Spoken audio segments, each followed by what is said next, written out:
আজ থেকে আমরা 15-20 বছর আগেও যদি চলে যাই তাহলে দেখব আমাদের দেশে হিন্দু ধর্মের লোকেরা তাদের ধর্মীয় কর্মকাণ্ডগুলো করতো তাদের মন্দিরগুলোতে, তাদের মতো তারা তাদের কর্মকাণ্ডগুলো চালাতো, কেউ সেখানে বাধাও দিত না আর কেউ সেখানে মিশতেও যেত না মুসলিমদের মধ্য থেকে। কিন্তু গত বেশ কয়েক বছর ধরে দেখা যাচ্ছে হিন্দুদের সবচেয়ে বড় উৎসব এবং শিরকের সবচেয়ে বড় আয়োজন আল্লাহর জমিনে, এটা যখনই হতে যায় তার আগে এবং এটা চলাকালীন সময়ে মিডিয়াতে এক শ্রেণীর লোকেরা এই স্লোগানটা খুব বেশি বেশি আওড়াতে থাকেন, ধর্ম যার যার, উৎসব সবার। বড় আশ্চর্য লাগে, বিষয়টা যখন ধর্মীয় তাহলে এটার ব্যাখ্যা দিবে তো ধর্মীয় ব্যক্তিবর্গরা, কিন্তু ধর্মীয় বিষয়ে ব্যাখ্যা দিতে আসছেন রাজনীতিকরা, ধর্মীয় বিষয়ে ব্যাখ্যা দিতে আসছেন বুদ্ধিজীবীরা, যাদের ধর্ম সম্পর্কে কোনো ধারণাই নাই। এটা হলো সবচেয়ে বড় আশ্চর্যের বিষয়। একজন মুসলিমের জন্য হিন্দুদের দুর্গাপূজাতে কোনোভাবে অংশগ্রহণ করা জায়েজ কিনা, অনুমোদিত কিনা, এ বিষয়টি তো সিদ্ধান্ত দিবে ধর্ম বিশেষজ্ঞগণ, ওলামা একরাম, কারণ বিষয়টা ধর্মীয়। অতএব এটা হলো একটা আশ্চর্যের বিষয়। দ্বিতীয়ত হলো এই স্লোগানটার মতো অন্তঃসার শূন্য, অযৌক্তিক এবং হাস্যকর আর কোনো স্লোগান হতে পারে না। এই স্লোগান যদি যৌক্তিক হতো, এটার যদি অন্তঃসার থাকতো, তাহলে তো এই স্লোগান মুসলমানদের ঈদের সময়, উৎসবের সময়ও আসতো, বলা হতো, হিন্দুদেরকে আহ্বান করা হতো, তোমরাও আসো, দোনো ঈদে অংশগ্রহণ করো। অথচ তখন এটা করা হয় না। তাহলে বোঝা গেল উদ্দেশ্যমূলকভাবে শুধু মুসলমানদের ঈমান ধ্বংস করার জন্য এই ষড়যন্ত্রমূলক স্লোগানটি বাজারে চাউর করে রাখা হয়েছে এবং এর পিছনে কিছু ষড়যন্ত্রকারী তথাকথিত বুদ্ধিজীবী এবং রাজনীতিকরা কাজ করছেন। আমরা সকলেই জানি কোরবানিদের সময় পাক ভারত উপমহাদেশের মানুষ সবচেয়ে বেশি পরিমাণে কোরবানি করে গরু, যদিও গরু ছাড়া অন্যান্য পশু কোরবানি করা যেতে পারে, যেহেতু মুসলমানদের কাছে গরু খাওয়া হালাল, বিধায় গরু কোরবানি করে আমাদের দেশের মানুষ বেশিরভাগ ক্ষেত্রে। আর এর জন্য কোরবানিদের মানুষ বলে অনেকে বকরা ঈদ।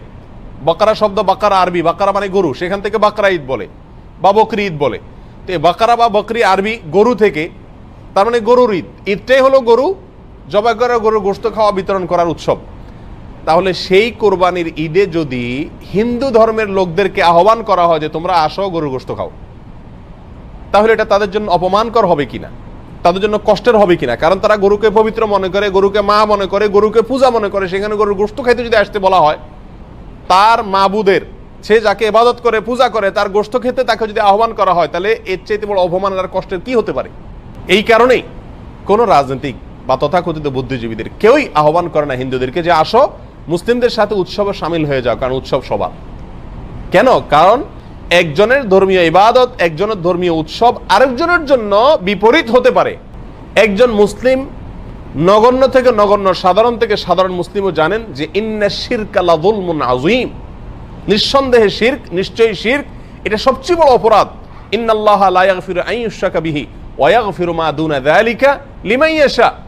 আল্লাহ সুবহানাহু ওয়া তাআলা তার সঙ্গে শিরক করলে এটা মাফ করেন না, আর শিরক ছাড়ানো যে কোনো গুনাহ আল্লাহ চাইলে যার জন্য ইচ্ছা তার জন্য কি করতে পারেন? ক্ষমা করতে পারেন। আর এই শিরকের সবচেয়ে বড় আয়োজন দুর্গাপূজা। এই দুর্গাপূজার অনুষ্ঠান ভিন্ন ধর্মের লোকেরা করছে, হিন্দুরা করছে, একজন মুসলিম হিসেবে আমি তার তাড়াতাড়ি করতে দিতে পারি এতটুকু, কিন্তু তার সে উৎসবে আমি সামিল হওয়া, যোগদান করা, কোনোভাবে অংশগ্রহণ করা, একজন হিন্দুকে কোরবানির ঈদে, বকরা ঈদে গরুর গোশত খেতে আহ্বান করা বা বাধ্য করার মতোই, একই বিষয়, কোনো পার্থক্য নাই। হিন্দুদের যে ধর্মীয় অনুভূতির কথা চিন্তা করে কোরবানির ঈদে তাদেরকে গরুর গোশত খেতে আহ্বান করা হয় না, ঠিক একই চেতনা থেকে, একই চিন্তা থেকে, একই লজিক এবং যুক্তি থেকেই মুসলমানদেরকে দুর্গাপূজা বা হিন্দুদের এই সমস্ত পূজার মধ্যে সামিল হওয়ার জন্য আহ্বান করা উচিত নয়, অন্যায়, অন্যায্য, অযৌক্তিক এবং অন্তঃসার শূন্য আহ্বান এবং দাবি। সম্মানিত ভাইয়া বন্ধুগণ, আমাদের দেশের যে রাজনৈতিক কালচার আছে আমরা সবাই এটাকে খুব ভালো করে বুঝি। সেজন্য ডক্টর খন্দকার আব্দুল্লাহ জাহাঙ্গীর রহমানুল্লাহ একটি সুন্দর উপমা দিয়েছেন। তিনি বলেছেন যে আমাদের দেশটি রাষ্ট্রীয়ভাবে, সাংবিধানিকভাবে গণতান্ত্রিক দেশ, আর গণতান্ত্রিক দেশে প্রত্যেকটি গণতান্ত্রিক দল তাদের কর্মকাণ্ড পরিচালনা করবে, রাজনৈতিক কর্মকাণ্ড তারা করবে, কেউ তাতে বাধা দিবে না, এটা তাদের সাংবিধানিক অধিকার রাষ্ট্রের। সবাই যার যারটা করতে পারবে, এর মানে এই নয় যে এক দলের লোকদেরকে অন্য দলের লোকদের রাজনৈতিক কর্মকাণ্ডে সামিল হওয়ার জন্য, যোগদান করার জন্য আহ্বান করা হবে বা বলা হবে বা নির্দেশ দেওয়া বা উৎসাহিত করা হবে। এক্সাম্পল দিলে সহজে বুঝে আসবে। যদি বিএনপি কোনো প্রোগ্রাম করে, তাদের রাজনৈতিক প্রোগ্রাম, অথবা আওয়ামী লীগ কোনো তাদের রাজনৈতিক প্রোগ্রাম করে, একটা সভা করে, এর মধ্যে যদি বিপরীত দলের লোক, আওয়ামী লীগের সভা যদি বিএনপির কোনো নেতা এসে যোগ দেয়, তাহলে সমাজের সব মানুষ বলবে এ লোকটা দালাল, এ লোকটা মুনাফিক, তলে তলে আওয়ামী লীগের সাথে হাত মিলেছে। ঠিক না ঠিক? এটাকে কেউ ভালো চোখে দেখবে না, এবং কেউ বলবেও না যে না আওয়ামী লীগ আলারা বিএনপির সমাবেশে, বিএনপি আলারা আওয়ামী লীগের সমাবেশে আসেন। কেউ বলবে এই কথা? কেউ বলবে না। বরং বলবে যার যারটা শেষে করেন, সবাই সবারটা করতে দেন। এতটুকু উদারতা, এতটুকু এত উদার হয়ে যায় না যে একজন আরেকজনটাতে কি দিয়ে দেয়, যোগ দিয়ে দেয়, সামিল হয়ে যায়। তাহলে ধর্মের ক্ষেত্রে উদার হইতে হইতে আপনাকে এত উদার হতে বলছে যে কাপড় চোপড় সব খুলে আপনি একেবারে উলঙ্গ হয়ে যান?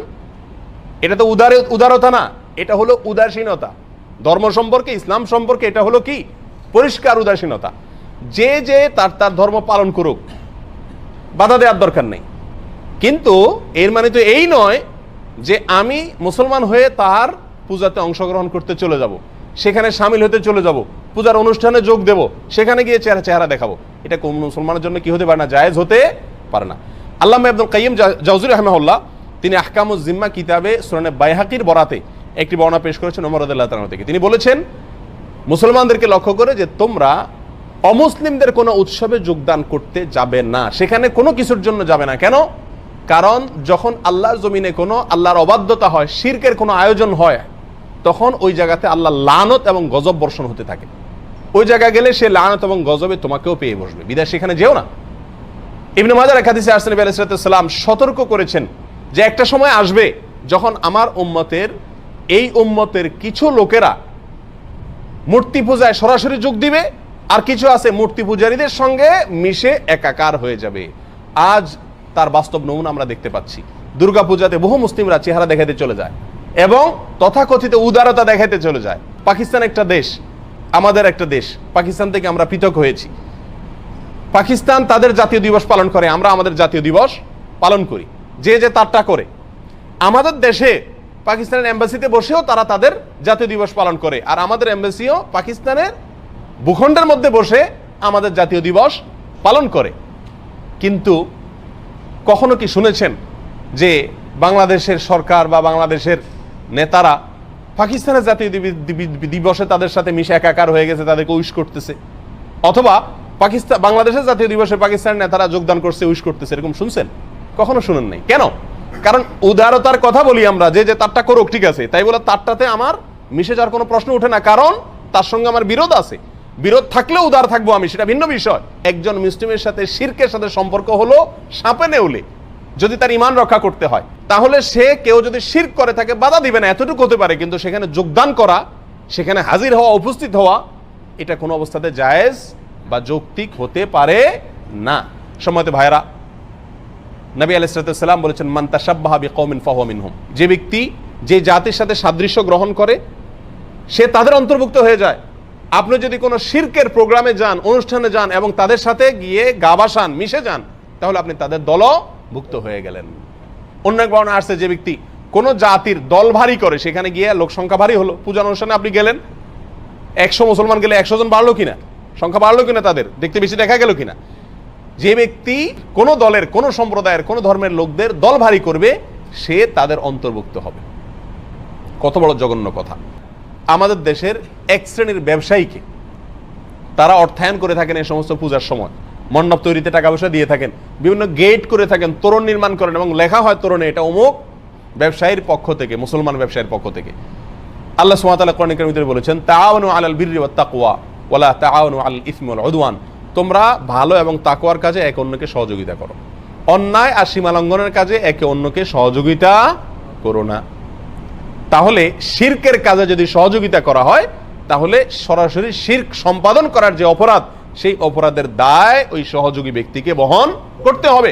কারণ আদ-দাল্লু আলাল খাইরি কাফাইলিহি, যে ব্যক্তি কোনো কাজের, ভালো কাজের পথ দেখাবে, সে ভালো কাজ করা ব্যক্তির মতো সওয়াব পাবে। ঠিক তেমনি ভাবে যে ব্যক্তি মন্দ কাজের পথ দেখাবে বা মাধ্যম হবে, সেই মন্দ কাজটি সম্পাদন করার কারণে যে অপরাধ হবে, ওই পথ দেখানো ব্যক্তি বা যার মাধ্যমে হলো, সহযোগিতা হলো, সে সমান হারে দায় বহন করবে।